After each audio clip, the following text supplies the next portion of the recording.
If something goes wrong out there, I'm going to be the one that has to fix it. It's going to be all on me, and that's a lot of pressure to deal with. You don't know how close to things you are. So I'd be flying at a pyramid.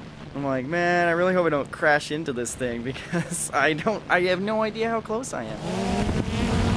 After the helicopter takes off, I'll sit for a second with it just in the air to kind of get into the perspective of the helicopter.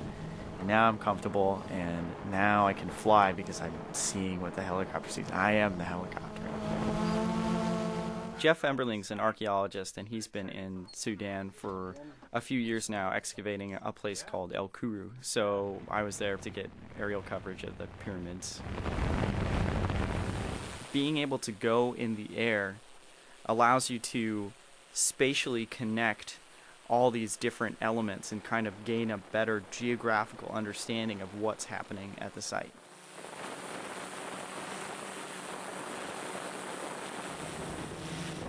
I remember there was these granite lions that were outside of this one temple, and I'm like imagining who carved that thing, you know? And it's like this weird connection you have to somebody that lived an incredibly long time ago.